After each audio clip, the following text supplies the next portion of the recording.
出局，二垒有跑射不让他打，醒恩就觉得很气馁，我要当英雄啊！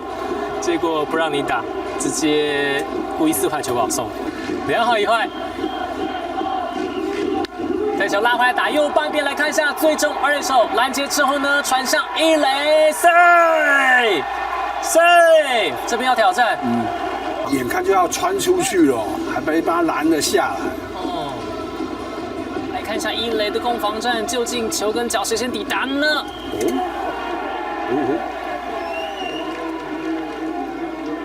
这个角度再来看一下。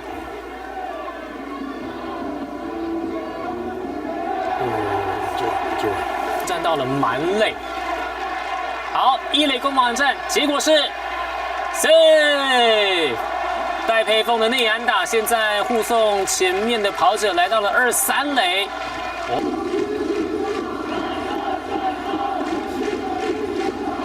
一出局，满垒。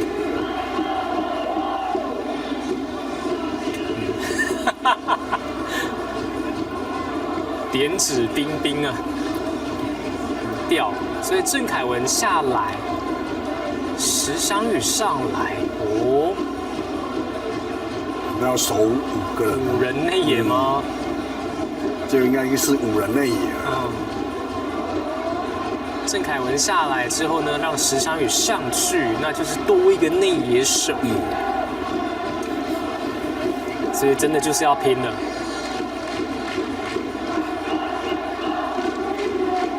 果然，内野多了一个人，外野剩下2个人。石翔宇上来，这球投出，打击出去，在左外野方向 ，say goodbye， 再见安打，林哲轩1棒建功。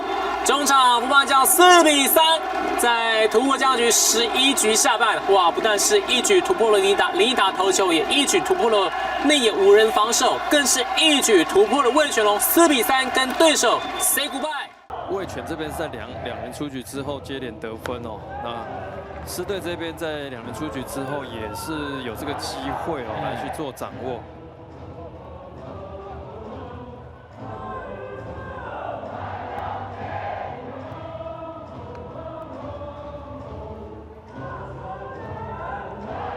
2坏球，对陈庸基来说是攻击的机会。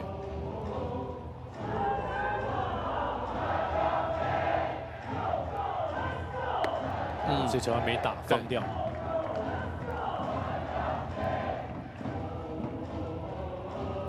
也是有点希望面对左投，看能不能抓投进来的那一颗球，是，也就是红中偏内哦。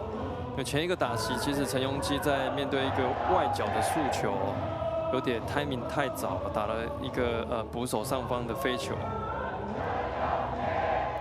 然后这个球被陈庸基相中了，在左外野方向应该是有机会。出去！